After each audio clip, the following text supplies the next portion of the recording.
From my book, The Dream Called Love by Gerald Frost. The technology rebel is driving down a road in his dilapidated truck. That was the point. The old truck was not dependent on newfangled technology. In the bed of the truck was a device that locates cosmic strings, those silly little things that are drawn out of the cosmic background at great expense.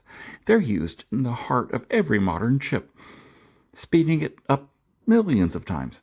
The device in the back of his truck can both find the strings and signal them. The technology rebel's first field test of his device is on a modern bike race as it hustled through its tree-lined course in the country. It's as random as a target as it could have been selected. There's a chip that controls the friction in the wheels and the gears, making the racing bikes about 5% faster than they should have been. And this should have been considered cheating, but everyone had one, so it isn't.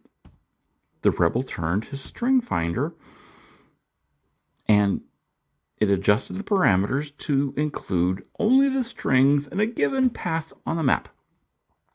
In less than a second, all of the strings within the boundary are located, and the signal changes. The captured strings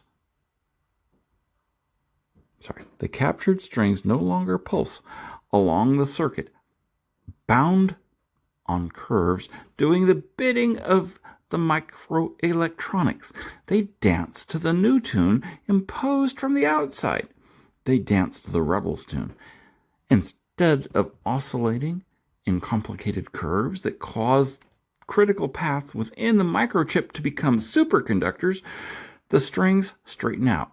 And by straighten out, they really straighten out. They stretch themselves out to become miles long and rigid, extending themselves invisibly out both sides of the chip.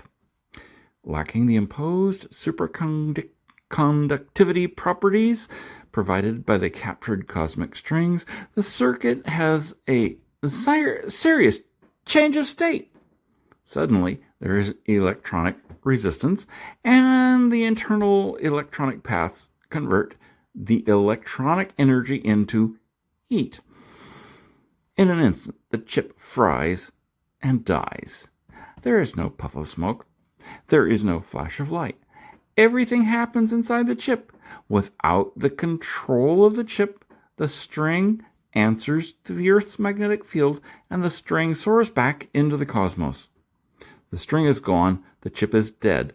Every bike in the race locks up and falls down. That was the first test. The next test was a row of cars driving along. Rather, they were at a stoplight. The computer in each modern car has a couple of chips containing strings. They do things like calculating the air temperature and the altitude and the fuel temperature and the velocity of the engine and the velocity of the car. Even the air pressure in the tires is considered. The location of obstacles on other cars is noted, and the weight of the vehicle, passengers, fuel, cargo, variables that need consideration. What would be the minimum safe stopping distance? Everything is done to make driving safe and efficient. The rebel targets them, and the cars each have a problem.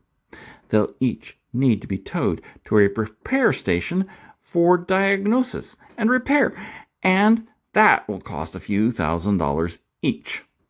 The whole line of cars will need to be towed, and that's going to tie up the traffic. The rebel wasn't a complete asshole. He made sure that the chips fell into certain parameters, one of which was the chip could not be moving at more than 5 miles per hour with respect to the surface of the Earth. It wasn't mass murder that the rebel was after. It was a return to a simpler way of life. I just don't want to be used. I just don't want us to be so dependent upon technology, the rebel said to the driver stalled in the car beside him. You idiot! The driver yelled back. I'm calling the authorities on you. With your cell phone? The rebel asked. The driver lifted his phone out of his pocket and tried to turn it on. Good luck with that, said the rebel. He accelerated past the line of stalled cars. None were honking their horns because their batteries would no longer work, and most were trying to use their cell phones. The strings, having been released, soar away. They're carried on forces like the Earth's magnetic field, and they escape our planet. Some may flutter back to Earth. Most, high above the atmosphere, will be hit by cosmic rays randomly, and they'll absorb the energy, and they'll use the energy to fly off in random directions. No matter, there are plenty more from space that will be captured by the Earth's magnetic field and be brought down to Earth. The trick is capturing them on Earth. Once captured, they will be sorted out, and the useful ones used for the purposes of speeding up microelectronics. Supercomputers, they're all tight knots of strings racing along carefully constructed microscopic metal pathways. Into these pathways, strings are inserted using magnetic tweezers. The circuits are, in effect, pre-printed cages of tiny metal lines, cages so small that the lines cannot be seen by the human eye. Under a microscope, the lines on a computer chip resolve into what looks like densely packed city blocks surrounded by multiple lines. The buildings provide differing services and stand above the chip's surface. Here an inductor, there a capacitor, and everywhere microscopic diodes providing switching on demand. They used to look like square city blocks. Now the lines include very few right angles. It was found that if the pathway makes a hard right angle, the string goes straight and zooms off the chip, and the magic leaves with it. Elvis has left the building. So the corners are rounded into sweeping curves. The sweeping curves that constrain the strings may intersect, but the string goes straight across the intersection, dragging the electrons with it. There are no collisions between electrons, and the string, having passed through itself, takes no notice.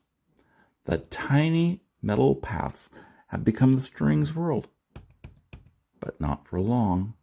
In his barn, the rebel had probed the heart of the universe, or at least the blood of the universe, and he'd been kicked out of his tech company he'd worked for, but his knowledge came with him. The company he'd worked for employed tens of thousands of people, and his services were no longer required. Besides, what could one person possibly do? What he'd done was to build a low-tech string collector out of spare parts, and he'd improved on the collecting ability by adding clever feedback loops. The result exceeded expectations. He printed up some hosting sites, placed where strings of various lengths and frequencies could peacefully live. The rebel had then experimented with the strings, learning that sometimes they could absorb energy and grow. Sometimes they could divide and become two smaller strings, and sometimes two strings could join up and become a single longer string. The rebel found that the strings were, in a sense, alive.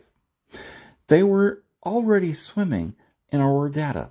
He taught them to communicate, and they taught him to rebel. The rebel, at the direction of the strings, built a device that could release the captured strings. The rebel had heard the cry of the strings. Their song had inspired him. Because their inspiration, he was on a mission. The rebel drove towards the Air Force Base. And I wake up. The rebel isn't listening to the beat of a different drummer. He's listening to a siren song sung by voices that aren't even actually human. He's hearing voices that aren't even from animals. He's hearing voices that are coming from matter as it's not even matter that it's normally defined as. I'll not make the analogy to the unseen spiritual plane. You will do that. And the rebel is about to do something crazy, something he will no doubt regret. Why do the voices in our heads cause us to do things that we will regret?